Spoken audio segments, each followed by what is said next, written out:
અમરેલી જિલ્લાના રેવન્યુ વિસ્તારમાં પશુઓના આંટાફેરા વધી રહ્યા છે। જાફરાબાદના કાગવદર ગામમાં દીપડો આવી ચડ્યો। સિંહ અને દીપડાઓ શિકારની શોધમાં છાશવારે આ ગ્રામ્ય વિસ્તારોમાં ઘૂસી જાય છે। માનવ વસાહત તરફ દીપડાઓની અવરજવર વધતા સ્થાનિકોમાં ભય જોવા મળી રહ્યો છે। દીપડો ગામમાં દાખલ થતો હોય તેવા લાઈવ દ્રશ્યો પણ મોબાઈલમાં કેદ થયા છે।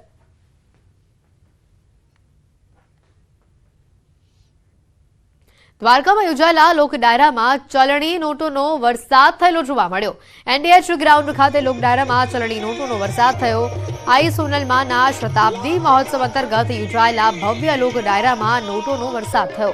લોક ડાયરામાં કીર્તિદાન ગઢવી, ભીખુદાન ગઢવી જેવા કલાકારોએ લોક ડાયરામાં રંગત જમાવી। લોક ડાયરામાં કીર્તિદાન ગઢવી તેમજ અન્ય ગાયક કલાકારો પર નોટોનો વરસાદ થયો।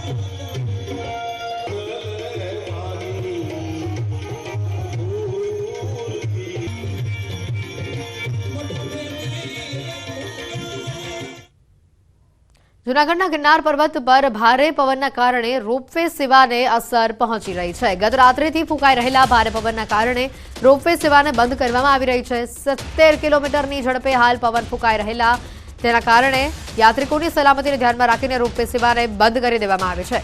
પવનની ગતિ ધીમી પડતા રોપવે સેવાને ફરી શરૂ કરવામાં આવશે।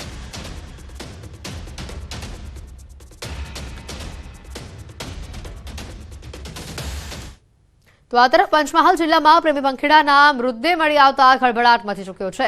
શહેરા તાલુકાના લીંબોદરા ગામે ગુમ થયેલા પ્રેમી પંખીડાના મૃતદેહ જંગલમાંથી મળી આવ્યા। પોલીસે સ્થળ પર પહોંચી તપાસ હાથ ધરતા જાણવા મળ્યું કે મૃતક યુવકે સોશિયલ મીડિયામાં પોતાની પ્રેમિકાની આત્માને શાંતિ મળે તેવી પોસ્ટ મૂકી હતી અને ત્યારબાદ આ જ પ્રેમીએ ધારદાર ચપ્પા વડે પ્રેમિકાનું ગળું કાપી ઘાતકી હત્યા કરી પોતે પણ ગળે ફાંસો ખાઈ જીવન ટૂંકાવી લીધું।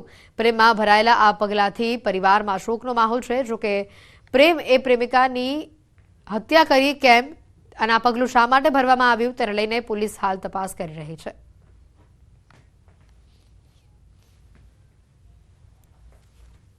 બંનેની લાશ મળેલી છે, જેમાં વિજય છે એને ફાંસો ખાધેલો છે અને એને આ છોકરી શીતલનું મર્ડર કરેલું છે। બંનેની લાશ આજુબાજુમાંથી મરણ જનાર વિજયની લાશ લટકતી હતી। ફોરેન્સિક ટીમને સ્થળ પર બોલાવવામાં આવેલી છે અને નિયમ મુજબની આગળની કાર્યવાહી ચાલુ છે। બનાસકાંઠાના ધાનેરાની નાની ડુગડોલ પ્રાથમિક શાળાનો મામલો સામે આવ્યો છે। મધ્યાહન ભોજન બાદ કેટલાક બાળકોની જીભ કાળી પડી ગઈ હોવાની ઘટના સામે આવી છે। બપોરના સમયે ભોજન આરોગ્યા બાદ બાળકોમાં આ અસર જોવા મળી હતી। અંદાજે 50 જેટલા બાળકોએ ખીચડી ખાધા બાદ તેઓની જીભ કાળી પડી ગઈ હોવાનું જાણવા મળ્યું હતું।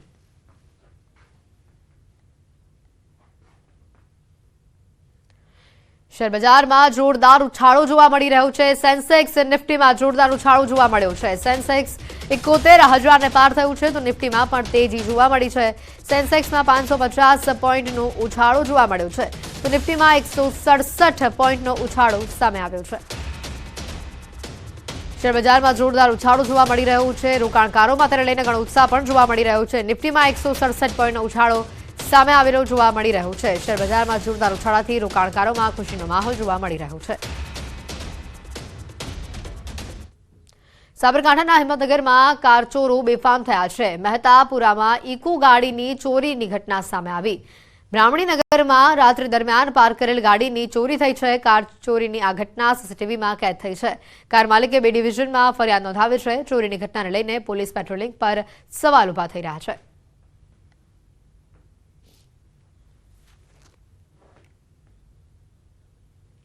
આ તરફ રાજકોટના ગાંધીગ્રામ વિસ્તારમાં યુવકની ઘાતકી હત્યા કરવામાં આવી છે।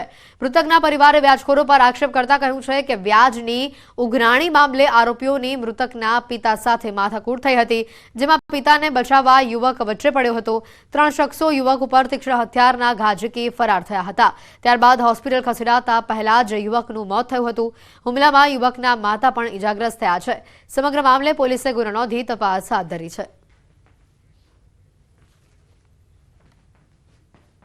મારા પપ્પા પૈસા દેવા ગયા હતા, પૈસા દીધા તોય છતાં એમ કહેતા હતા કે વ્યાજ આપો વ્યાજ આપો। મારા પપ્પાએ કીધું વ્યાજ છે હવે તમારી મૂડી તો અમે તમને પાછી આપી દીધી।